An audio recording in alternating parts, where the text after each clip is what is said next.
Seja muito bem-vindo ao audiobook ABC. Deixe seu like, se inscreva, vamos à leitura. Cristianismo Puro e Simples, livro 4, capítulo 10. Pessoas bondosas ou novas criaturas? Ele estava mesmo falando sério. Aqueles que se colocam em suas mãos vão se tornar perfeitos, assim como ele é perfeito. Perfeitos em amor, em sabedoria, em alegria, em beleza e em imortalidade.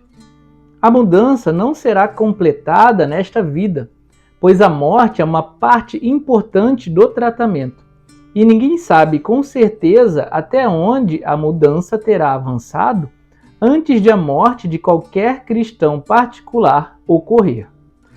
Acredito que este seja o momento certo de considerar uma questão que é levantada muitas vezes. Se o cristianismo é verdadeiro, por que nem todos os cristãos são, obviamente, melhores do que os não cristãos? O que está por trás dessa questão é, em parte, algo muito razoável e, em parte, algo absolutamente irracional.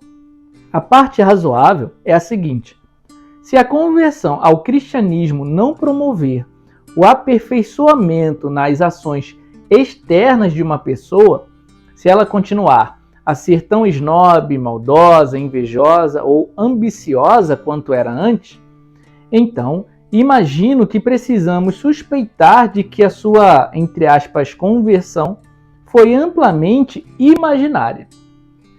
E após a conversão original de alguém, toda vez que se pensa que ele teve um avanço, é esse o teste que se deve aplicar. Sentimentos nobres, novos insights e maior interesse pela, entre aspas, religião não significam nada se não melhorarmos nosso comportamento real. Da mesma forma que se sentir melhor quando se tem uma doença não quer dizer muita coisa se o termômetro mostra que a sua temperatura ainda está subindo. Nesse sentido, o mundo exterior está bem certo em julgar o cristianismo pelos seus resultados. Cristo nos disse para julgarmos pelo resultado. Uma árvore é conhecida pelos seus frutos, ou, conforme dizemos, trata-se da prova dos 9. Quando nós, cristãos, nos comportamos mal ou falhamos em nos comportar bem, estamos fazendo com que o cristianismo seja desacreditado diante do mundo exterior. As memórias dos tempos de guerra nos dizem que a conversa descuidada custa vidas. Mas é bem verdade também que as vidas descuidadas custam conversa.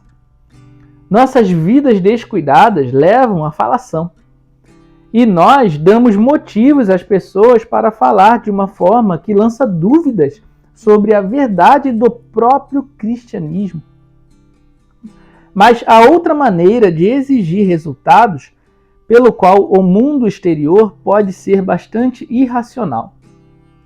Seus integrantes são capazes de demandar não meramente que a vida de cada pessoa melhore depois de se tornar cristã, mas impõe também que, para crerem no cristianismo, teriam de enxergar o mundo todo nitidamente dividido em duas categorias, a dos cristãos e a dos não cristãos, e que todas as pessoas da primeira categoria sejam, em dado momento, mais gentis do que todas as pessoas da segunda.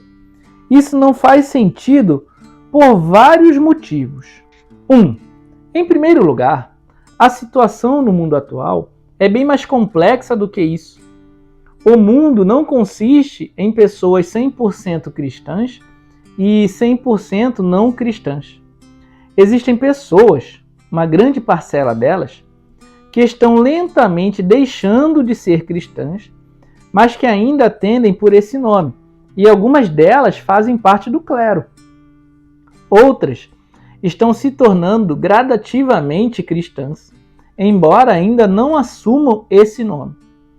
Há também aquelas que não aceitam a doutrina sobre Cristo completamente, mas que se sentem fortemente atraídas por ele, de modo que são dele em um sentido muito mais profundo do que elas mesmas conseguem entender.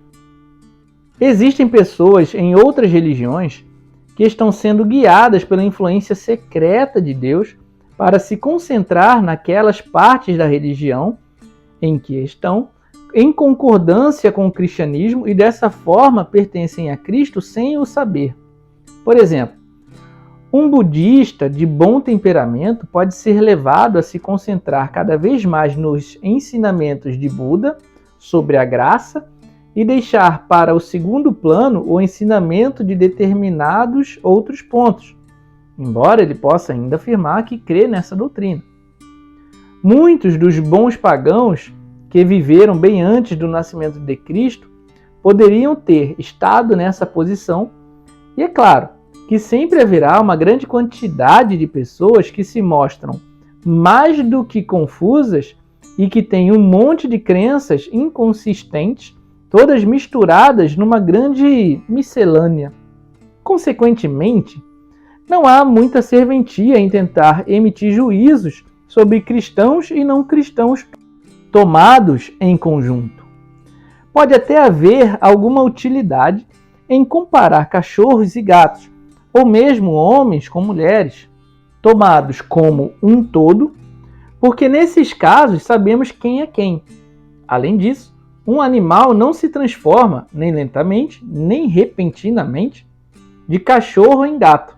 Mas, quando estamos comparando de modo geral cristãos e não cristãos, normalmente não estamos pensando em duas ideias vagas que adquirimos dos romances e jornais. Se você quiser comparar um mau cristão e um bom ateu, deve pensar sobre dois espécimes reais com os quais se confrontou de verdade. Se não nos referirmos assim aos fatos concretos, a única coisa que estaremos fazendo é perder tempo. 2. Suponha que estejamos nos referindo a fatos concretos e estejamos falando agora não acerca de um cristão e de um não cristão imaginário, mas sobre duas pessoas reais de nossa própria vizinhança. Mesmo nesse caso, temos de ter cuidado de fazer essa pergunta. Se o cristianismo for verdadeiro, concluímos a. Que qualquer cristão será mais bondoso do que ele mesmo teria sido se não fosse cristão. B. Que qualquer pessoa que se torne cristã será mais bondosa do que era antes. Da mesma forma que, se a propaganda do creme dental da Colgate fosse verdadeira, poderíamos concluir a. Que qualquer um que utilize terá dentes melhores do que se não os utilizasse. E B. Que qualquer um que começar a utilizar o creme dental terá dentes melhores. O fato de que eu, que uso Colgate e também herdei uma dentição ruim dos meus pais, não tenho dentes tão fortes quanto um jovem saudável com boa dentição, que porventura nunca usou algum creme dental, não prova por si só que a propaganda é mentirosa. A senhorita Bates, que é cristã, pode ter uma língua mais venenosa do que Dick Firkin, que não é cristão. Isso, por si só, não nos diz se o cristianismo funciona ou não. A questão é como seria a língua da senhora Bates se ela não fosse cristã e como a de Dick seria caso se tornasse cristão. A senhorita Bates e Dick têm determinados temperamentos em consequência de causas naturais e de sua criação. E o cristianismo professa colocar ambos os temperamentos sob uma nova direção, se cada um deles assim permitir. Você tem todo o direito de perguntar se essa direção, uma vez que lhe seja permitido assumir o controle, traz melhorias ao empreendimento. Todos sabem que o que está sendo administrado no caso de Dick Firkin é bem melhor do que no caso da senhorita Bates. Mas não é esse o ponto. Para julgar a administração de uma fábrica, você tem de considerar não apenas a produção, mas seu parque tecnológico.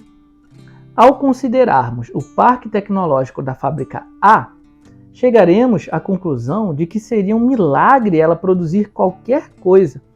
Ao considerarmos as instalações modernas da fábrica B, sua produção, embora alta, poderia ser bem menor do que deveria ser. Não há dúvida de que o bom administrador da fábrica A investirá em novo maquinário assim que puder, mas isso leva tempo. Nesse meio tempo, o baixo nível da produção não será prova de seu fracasso. E para você que chegou até aqui, meu muito obrigado. Espero que tenha gostado dessa obra. Valeu mesmo. Seu like e sua inscrição são muito importantes. Até a próxima leitura!